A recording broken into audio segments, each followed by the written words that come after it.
Assalamualaikum warahmatullahi wabarakatuh. Selamat sore semuanya. Apa kabar? Semoga semua baik-baik saja ya. Aman semuanya anggota keluarganya. Hingga kita nanti bisa berkumpul kembali, belajar kembali seperti sedia kala. Langsung bertatap muka di kelas praktik belahan ya. Semoga semua ini segera berakhir dengan baik. Oke. Seperti biasa kita akan lanjutkan perkuliahan kita dalam penyuluhan pertanian. Kali ini tentang alat bantu ajar gitu dalam penyuluhan pertanian gitu kan.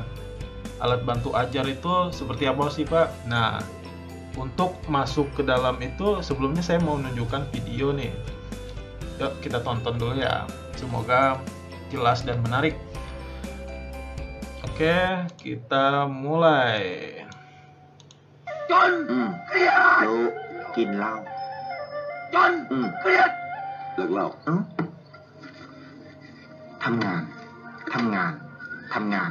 เก็บเงิน ทำงาน เก็บเงิน ใช้หนี้ทำงาน เก็บเงิน ได้เรียน มีกิน ช่วยเหลือ ผ่องใส มีรัก อบอุ่น ไม่ป่วย รวยปัญญา พัฒนา ฉลาด ชาติเจริญไปถึงไหนแล้วก็ไม่รู้แค่เลิกเหล้า Oke, apa kira-kira pesan yang bisa ditangkap dari iklan tadi? Jadi sepintas kita lihat ya, jadi ceritanya itu ada seorang petani yang dia terlilit hutang, lalu stres, malah dia mabuk-mabukan kecanduan alkohol ya. Lalu dia memutuskan untuk menghentikan semua gaya hidup dia yang jelek itu dan mulai menjadi petani yang rajin, mau belajar, hingga pada akhirnya dia sukses gitu. Menjadi orang yang lebih sehat karena meninggalkan alkohol. Setelah dia sukses, akhirnya dia mulai memberanikan diri untuk memberdayakan masyarakat atau rekan-rekan petani yang lain gitu. Jadi itu pesan moralnya. Nah, ini salah satu media pembelajaran atau media penyuluhan yang pernah dipublis di negeri Gajah Putih ya. Apakah di negara kita juga ada yang seperti ini? Saya rasa ada, cuma kita yang mungkin kurang mendapatkan sosialisasi ya.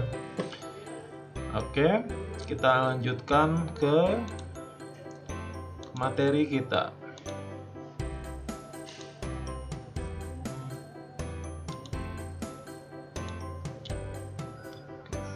Ya.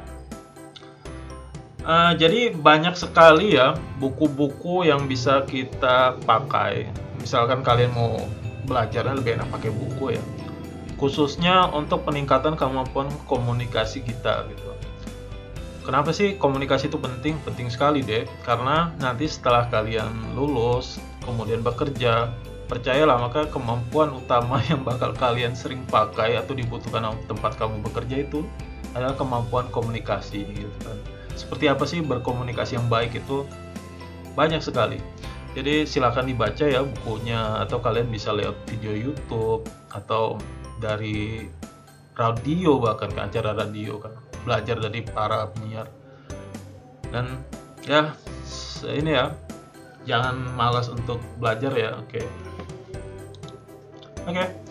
Media atau alat bantu ajar pada dasarnya ini nih sudah jadi apa ya?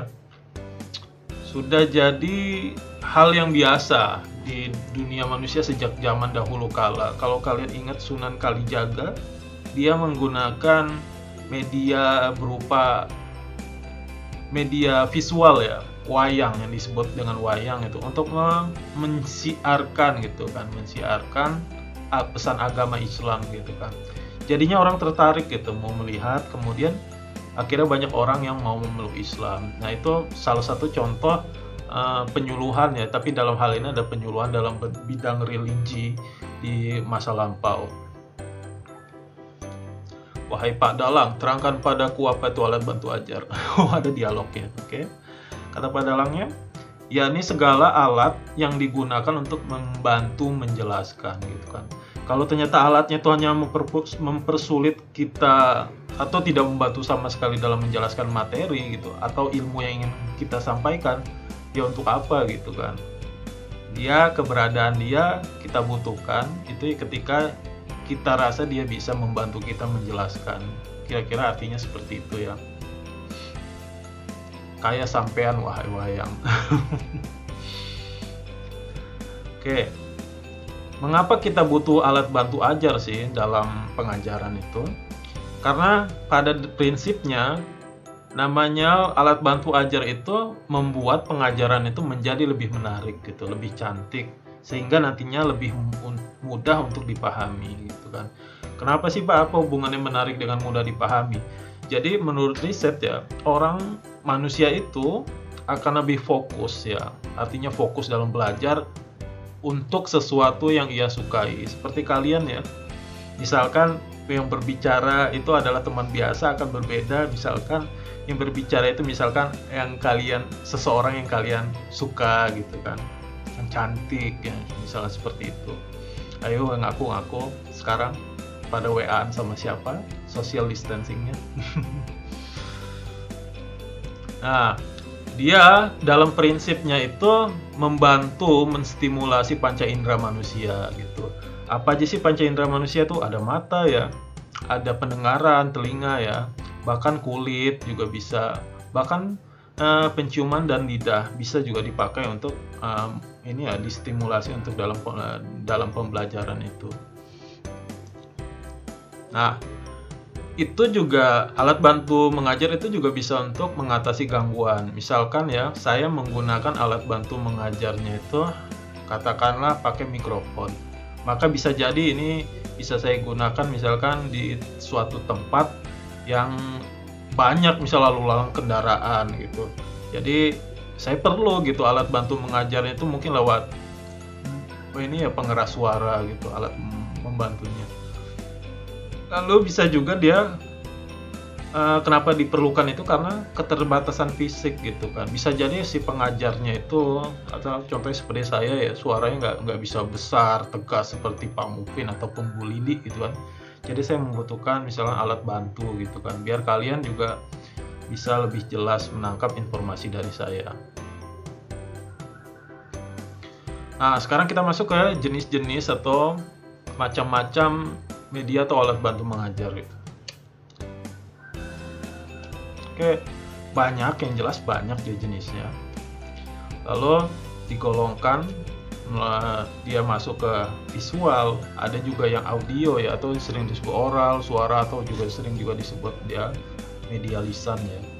Lalu dia media cetak ya, tulisan gitu. Dan juga bisa kombinasi antar yang visual, audio, ataupun tulisan. Kombinasi bisa macam-macam. Sekarang kita masuk ke alat bantu visual.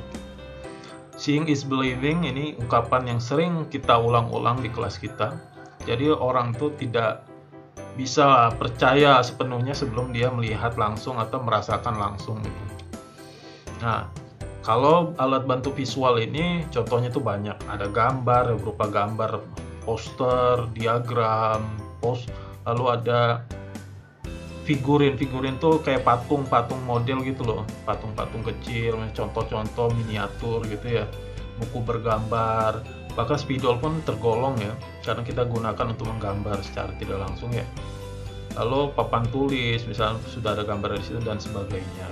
Jadi bentuknya gambar, lebih banyak gambarnya. Nah, kalau yang bergambar ini cocok tuh bagi audien yang buta huruf. Ya seperti biasa ya, seperti umumnya kita ketahui ya, rahasia umum. Kalau di daerah-daerah terpencil, penyuluh-penyuluh itu pasti menghadapi masyarakat yang mungkin sudah sepuh, bahkan yang pendidikannya mungkin dasar pun dia tidak mengenyam gitu ya. Jadi ya peluang untuk potensi buta hurufnya tinggi. Nah, yang seperti ini cocok diterapkan di daerah seperti itu. Nah, sekarang kita masuk ke alat bantu audio gitu kan. Nah, dalam mengajar itu, ini alat bantu audio ini itu pada dasarnya dilakukan ya, bisa di ladang, lewat telepon atau pertemuan warga ya. Sebenarnya kita sudah punya ya alat bantu ya alami pakai suara ini, suara yang ada dari tenggorokan kita, mulut kita, tapi ada kalanya kita butuh untuk dikeraskan gitu. Contohnya banyak tuh, ada radio, telepon, audio player, MP3 ya, MP3 player salah satunya, mikrofon dan lain-lain. Nah, ini masih bisa memungkinkan terjadi komunikasi dua arah ya. Walaupun kadang-kadang misalkan tidak bisa melakukan komunikasi dua arah. Contohnya apa? Radio ya. Terkadang audiennya hanya bisa mendengar saja gitu. Kalau lewat telepon dia bisa berkomunikasi dari dua arah. Kelemahannya itu tidak ada tatap wajah. Pak, kok kayak gini sih jadiin kelemahan sih kalau tidak ada tatap wajah? Iya. Jadi bayangkan kamu mana kepuasannya ketika kamu menelpon orang tua kamu atau pacar kamu gitu kan, antara menelpon hanya mendengar suara atau video callan. Pasti sensasi atau kepuasan yang berbeda ya. Kita lebih seneng kalau misalkan ada gambarnya juga gitu kan. Nah, ini jadi kekurangan itu, tidak ada tatap wajah, jadi kita tidak bisa melihat ekspresi gitu, ekspresi dia atau bagaimana keadaan hati yang lawan bicara kita.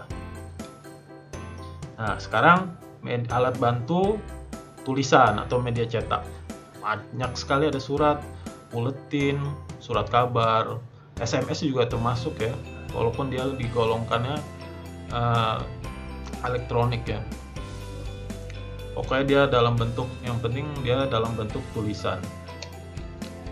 Dia biasanya komunikasi satu arah ya, kecuali dia kayak SMS atau sosial media chat itu bisa berbalasan ya, tapi kadang hanya dibaca aja. Kalau hanya dibaca saja gitu kan, berarti itu tergolong one way ya, one way communication. Aduh, kasihan sekali. Ayo, siapa yang one way communication? Cuma di read doang. Dianggap kurang efektif. Namun kalau kita kreatif gitu kan, tulisannya misalkan diatur besar kecilnya, nanti judulnya dibikin kapital semua, misalkan bahaya sembako mulai habis, misalnya seperti itu kan. Jadi orang langsung ngelihat, membaca, oh yang penting, atau tanda serunya banyak, contohnya seperti itu. Tapi kalau tulisannya diketikannya kurang bagus, terus mepet, kadang ada yang salah-salah ketik, orang juga males bacanya ya. Jadi ya pinter-pinter aja yang membuat tulisan itu bisa bikin menarik atau tidak. Misalkan kalian lihat di surat kabar ya, itu ada misalkan di awal paragrafnya tuh bisa jadi hurufnya besar gitu kan, dimasukkan ke dalam kotak. Nah, itu salah satu teknik dari untuk meningkatkan keindahan dari si tulisan tersebut. Nah, kekurangannya dia ya jelas kurang cocok untuk kaum buta huruf. Oke.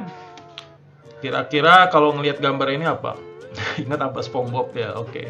Kita masuk ke alat bantu perpaduan antara audio dan visual. Yang sering kita pakai itu adalah televisi ya, atau handphone kalian gitu kan. So, itu Squidward lagi ngomong. Audien bisa menikmati suara, gestur, dan ekspresi pemberi informasi atau lawan bicara. Jelas ya, jadi kalau kita ngelihat gambar di layar TV, kita bisa nikmati suaranya, gestur, bahkan kita bisa lihat gitu kan, si pembicaranya nih bagaimana sih kira-kira, apakah dia lagi senyum, apalagi datar-datar saja gitu. Lalu dibalas sama SpongeBob itu apa katanya? Oh, dia memberikan contoh ya, contohnya ada TV, internet, streaming video, YouTube ya, video games, bahkan video games ya, lalu audiobook, smartboard, dan lain-lain. Smartboard tahu nggak? Itu yang kayak TV besar itu yang bisa kita sentuh touchscreen-nya gitu kan. Oh, punya ya di rumah, wow, keren ya. Dua malah ada yang tidur. Siapa yang lagi tidur itu? Patrick ya. Oke. Nah, tadi sekian. Nah, cuma sebentar ya tentang materi tentang alat bantu mengajar. Nah, ini saya mau lihat nih. Kira-kira ini apa? Ini foto-foto mengenai informasi lockdown di berbagai tempat di Indonesia ya. Lucu-lucu, ada banyak salah tulis ya, lockdown. Ada sedang di-download segala macam. Jadi mungkin ya ini salah satu, kalau kita golongkan ke alat bantu, seandainya ini penyuluhan untuk hati-hati corona jangan kemana-mana, maka ini kita golongkan ke dalam tulisan ya, tulisan. Jadi ini alat bantu mengajar dalam bentuk tulisan yang dilakukan oleh warga Republik Indonesia ketika masa lockdown. Oke, mohon maaf jalan ditutup. Oke, sekian itu untuk materi kita mengenai alat bantu mengajar. Semoga bermanfaat. Assalamualaikum warahmatullahi wabarakatuh.